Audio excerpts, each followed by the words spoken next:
बड़ा सवाल है, चांद पर कैसे बसेगी इंसानों की बस्ती? चांद पर बसे शहर का नजारा कैसा दिखेगा? क्या चांद की जमीन पर भी धरती जैसी फसल लहराएगी? क्या चांद की धरती पर खेती मुमकिन है?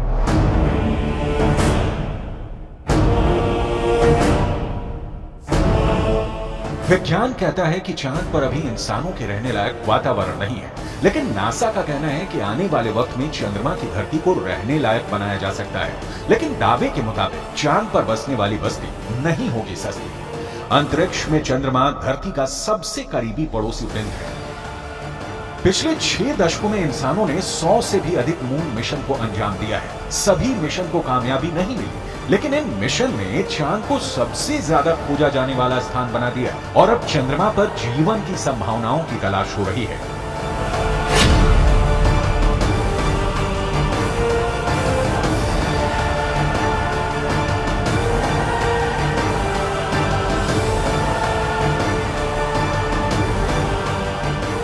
अभी तक चंद्रमा से जुड़ी कई हैरान कर देने वाली जानकारियां सामने आई हैं।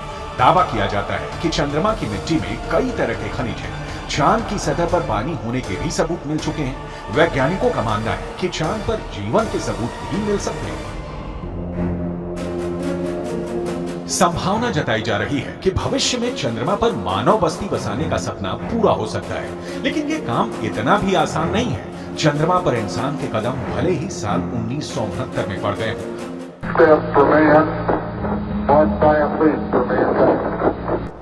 लेकिन कड़वी सच्चाई ये भी है कि 1972 के बाद से किसी भी अंतरिक्ष यात्री ने चांद पर कदम नहीं रखा।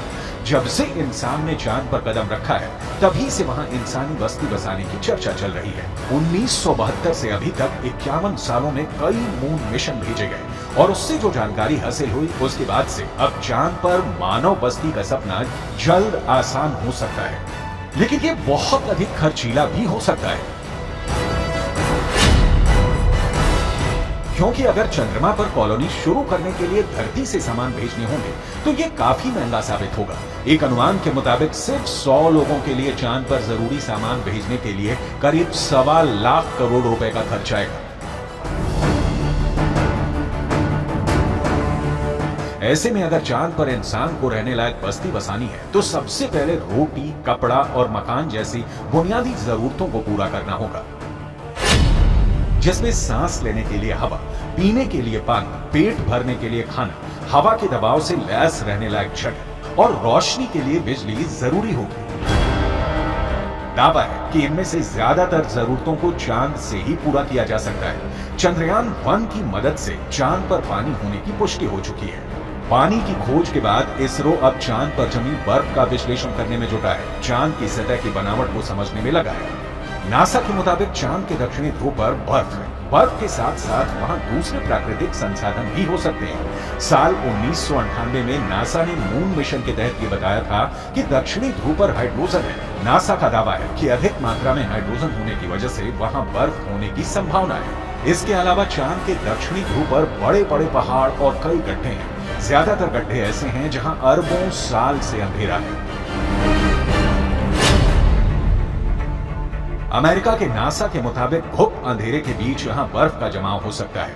अंदाजा यह भी है कि चांद के दक्षिणी ध्रुव पर अरबों सालों से पानी बर्फ के रूप में जमा हो सकता है। अगर चंद्रयान 3 का लैंडर और रोवर चांद पर बर्फ की मौजूदगी की पुष्टि कर देते हैं तो वहां मानव बस्ती बसाने की संभावना और बढ़ जाएगी। हालांकि इससे पहले भी चंद्रमा की सतह पर पानी होने के संकेत मिले थे। चांद के छाया में रहने वाले हिस्से में पानी के होने के संकेत मिल चुके हैं। वैज्ञानिकों को चांद के उस हिस्से में पानी होने के साक्ष्य भी मिले हैं जहां सूर्य का सीधा प्रकाश पड़ता है। ऐसे में अगर चंद्रयान 3 चांद के दक्षिणी ध्रुव पर पर्याप्त बर्फ होने की पुष्टि कर देता है तो चांद की सतह पर मौजूद बर्फीले पानी से इंसानों की बस्ती और चंद्रमा पर अर्थव्यवस्था के लिए आधार को तैयार करने में मददगार साबित हो सकती है। आइए रसायन विज्ञान की भाषा में समझ लेते हैं कि ये कैसे मुमकिन हो सकता है। रसायन विज्ञान में बर्फीले पानी का रासायनिक सूत्र होता है H2O। पानी एक एक अणु में हाइड्रोजन और ऑक्सीजन 2:1 के अनुपात में मौजूद होता है, यानी पानी के एक अणु को हाइड्रोजन और ऑक्सीजन में तोड़ा जा सकता है। H2O equals H2 plus O2, यानी पानी की मौजूदगी में चांद पर सांस लेने के लिए ऑक्सीजन बनाना आसान है। वहीं पानी से हाइड्रोजन और ऑक्सीजन को अलग करके ईंधन के तौर पर इस्तेमाल कर सकेंगे।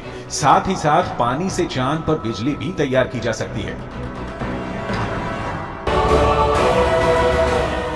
साफ है, चांद पर मौजूद पानी कई समस्याओं का समाधान हो सकता है। पानी के इस्तेमाल से सिंचाई के लिए खेती का काम भी आसान किया जा सकता है, क्योंकि चांद पर इंसानों की बस्ती को लेकर रिसर्च कर रहे वैज्ञानिकों को तब बड़ी कामयाबी मिली थी जब चांद की मिट्टी में पौधे उगाए गए। अपोलो 11 मिशन के दौरान करीब 22 किलो सामान चंद्रमा से लाया गया था। इसमें तकरीबन 50 चांद के चट्टानों के टुकड़े और चांद की मिट्टी शामिल थी।